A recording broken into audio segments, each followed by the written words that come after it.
remove the tension of animosity for the moment at allow the government now, which is extending its hands of communication, to allow things to develop so that there is a unified effort to disengage the forces in Lahadato. So, tuloy-tuloy po yan. In fact, we tried twice before the shooting on March 1st.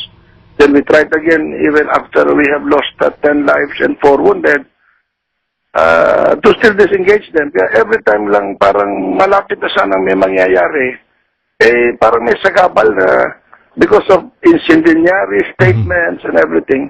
Nag-iiba po yung isip siyempre ng sultanato. At sabi niya, ano ba yan? Pinai-disengage ka rin para sumurrender, tapos ipakukulong.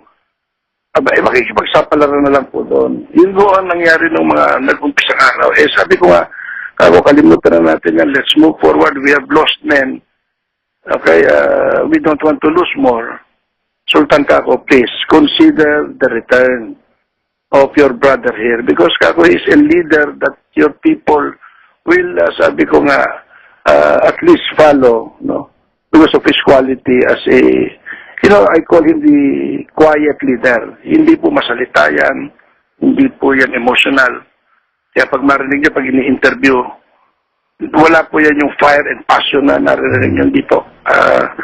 Matahimik pong tao yan. Kaya, ngayon, yung gobyerno nag-uusap na po. Ngayong araw na mag-uusap po uli si Bantilan Ismail with the Secretary Rojas, nagpaalam ho kahapon uli kay Sultan Jamalul Kiram. Maganda na po ang sitwasyon ngayon. Kaya sa pakiusap ko na lang sana na tumulong na rin yung media na of course nagkaroon ng pains, hurts, and everything. But we have to move forward because the losers are the thousands of refugees, those that were being shot. In fact, may report kami ng massacre of 28 people yesterday. No, between the border of Sampurna and Lahadato. No, ang hirap lang makakuha ng mga footages. No, dahil siyempre cellphone lang ang ginagamit. No, at ayaw na magpakita, at ayaw pumayag ang Malaysia na magpapasok ng mga foreign media to observe, no? What really is the true situation in Sabah. Paano po kung meron pong minasakar na 20, I'm sure meron mga kamag-anak yan sa Tawi-Tawi, Basilan, Sulu, at yun nga po nagsumbong sa amin. In fact, paano po pag rumesbak? Alam nyo, kapatid na Martin, ang problema ito kung ano lang yung minamount ng Malaysia, gusto nila i-mount ng ating embahada. Ngayon, natuto na rin yung embahada natin. Abay, kung hindi namin i-confirm yan, as in your say-so, hindi namin i-announce yan. Okay. Ano yung mga unang pagkakamali na masyado namang kawalagyan na ginagawa ng mga Malaysians? Sinabi nila, nilure yung mga sundalo daw, inambush, tapos minasakir, tapos dinesecrate, na naging terminology na terroristic act. Doon sa maliit na bayan po yan ng Sampurna, yung in a small coastal town, ang tawag po Simunul din. Alam mo nyo kung ano nangyari talaga doon. At this was all the recount of the people there because it is a Muslim enclave made up of Tausugs. Yung kaya po Simunul po tawag din po nila Now, ano nangyari? Nung malaman ng intelligence ng Malaysia na nandoon yung isang kapatid, no, ni Sultan Jamalul Kiram na si yung sixth brother niya, no, Alinapya, no, si Dato Alinapya. Sinona nila nung gabi. So kinadala lahat yung tao at pinipwersang ipaturo kung nasaan si Dato Alinapya. So ang nakikipag-usap sa kanila yung imam. Abay nung sinabi sa kanilang umalis na doon, abay binaril yung imam. Twice sa dibdib. Siyempre yung mga anak tumakbo, sumaklolo. Binaril din yung 3 na anak. So yung isang imam, sabi niya, kilala naman niya yan kasi kayo mga Sabahanos din kayo rito. Bakit niyo babarilin yung imam? Nung nakikipagriso siya, binaril din nila itong imam na to. That was the last straw na yung tao kinuyog ngayon sila lahat, yung 400 plus na kanila sinosona, at yung nandun sa ban na 6, no, hindi na nakababa yun. At talagang ang ginamit ng mga tao, kutsilyo, laseta, machete, whatever, pinagtataga sila ng taong bayan sa lahat dato. Dahil doon sa kabuktot ang ginawa nila. Ngayon, ang pinipresent nila sa media, na there was an ambush hatch, no? And then they were ambushed and mutilated. Nakakita ka na ba ng ambush, kapatid na Martin, ang ginamit tumaga-ambush sila kutsilyo? Yung nandito sa loob, puro naka-armas? Kaya nga sabi ko nga na, the world must know, no, what atrocities they have committed, almost to the level of genocide, almost to the level now starting with ethnic cleansing in Malaysia. Mapipigil ba? Ano na ngayon natin malalaman katotohanan? Ayaw nila magpapasok ng peacekeeping force in spite of the order of the United Nations. Ayaw nila magpapasok ng foreign media. Yung Al Jazeera nga, kinulong pa rin ng 6 na oras. So, kapatid na Martin, dapat malaman ng ating mamamayan, no, na hindi natin masisisi ang DMA dahil yun ang sinifid ng Malaysia. Hindi naman natin masisi Malacanang din sapagkat yun din ang sinifid ng Malaysia. So, paano ngayon ang gagawin natin? Kaya kami on our own, we accept immediately. If we lost lives, we lost lives. Captured. Ang pinakamasakit nito, yung pinagmamalaki nilang kinapture na 10 tao ng sultanato. Nung unang araw ng March 1st, nakikiusap ng embassy through a note verbal na kung pwedeng bisitahin at makita ang status ng mga prisoners of war. Ang sagot nila, wala ng prisoner. So, ito yung nakita ngayon mga katawan ng tao, 11, doon sa baybayin ng dagat ng lahat dato. Kaya kami, sabi namin na gusto nilang gumanti doon sa 4 na prisoner. Sabi ni Sultan, wag. Alagaan nyo yan. Ni kurot, wag niyong gagawin. Paano, Pastor Boy, yung mga kamag-anak, ng mga napatay, paano yung mga Abu Sayyaf, paano yung mga tausog na gustong gumanti, kumidnap, wag naman sana, alam mo, ang nagiging takot ko, kapatid na Martino, in spite of the blockade, both by our Philippine Marines and Navy and the Malaysian, gabi-gabi po nakapaglalanding pa po ng mga puwersa doon at tao, na mga volunteer na. Wala na ho kami kinalaman doon dahil isolated na ho sa lahat dato Dahil nandoon ho yung 6 na batalyon na nakabantay ho doon. Meron lang tinatawag mga police force sa Sampurna, sa Kunak, sa Tuaw, no? They're guarding so much also Kota Kinabalu. Kaya, ang nakakalanding ho, doon sa Sampurna marami, dahil pinakamalapit po yun na landing point. And I know every night, they would land their forces, no? At this time, wala na kami magawa. Then MILF, yung MNLF na po yung nagbibigay ng statement sa dyaryo. Hindi na po namin alam yun Wala naman pong communication formal yan doon kay Dato Agdimudin. Wala na pong alam yun.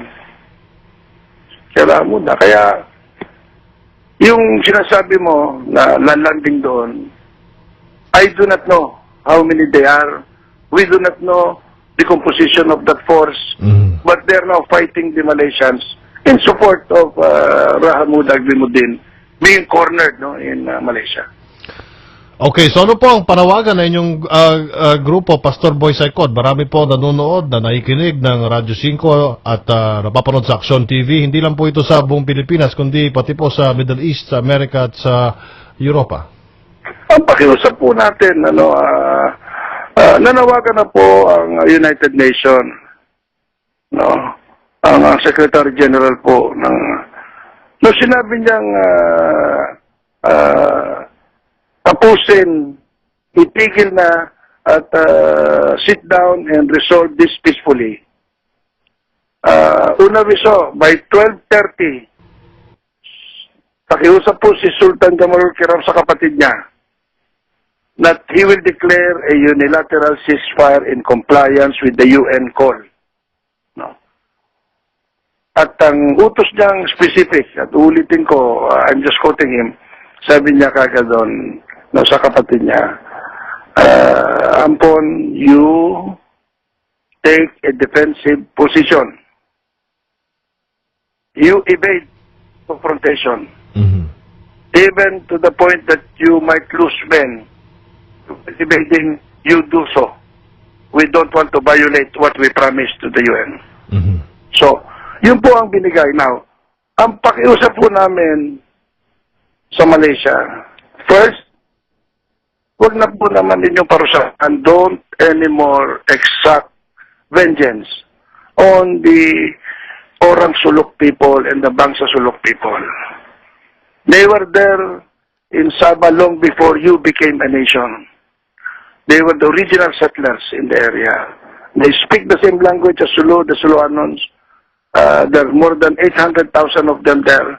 Please, no, let us be human and humane in treating them. The issue of the landing is totally different, and the civilians must not suffer the act of repression that leads towards, as I said, violence. Okay. On And that, at the same time, the government is doing everything to resolve the disengagement. on that note, wala na po tayong oras, Pastor Please, Boy. with the ceasefire, like we did, then let us talk. The government will initiate the talk, which it did today. It passed on a message to the DFA for a disengagement, no, and stop the bombardment, then the strafing of the forces there. On that So note, Pastor Boy, sir. we cannot anymore at least add injuries, no, death, and punishment towards Okay. the people of Sabah. Okay, maraming salamat po sa inyong kapatid na Martin. maraming salamat po sa inyong panahon, Pastor Boy Saycon. Ako, mababang usapan ito. Wala na po tayong oras, pero meron po tayong bukas pa. Meron tayong mamaya. Maraming salamat. Basta tayo, kapatid na Martino, mapaliwanagan lang natin ang mamamayan sa katotohanan para hindi po sila naliligaw nung paano nila huhusgahan ang mga aksyon ng bawat isa na nakilahok dito, no, at kung hindi natin masabi sa kanila na we are guiding them in the process of manipulating information, no. Yan po ang katotohanan, at yung pinto po ng Kiram family bukas. At alam niyo yan sa Channel 5, they have already stayed there, wala pong tinatago yan. Okay. Thank you so much, Pastor Boy Saycon. Salamat po. Salamat. Ito sanang may mangyayari, parang may sagabal na because of incendiary statements and everything. Nag-iiba po yung isip siyempre ng sultanato. At sabi niya, ano ba yan? Pinai-disengage ka rin para sumurrender, tapos ipakukulong. Makikipagsapalaran na lang po doon, the forces in Lahadato.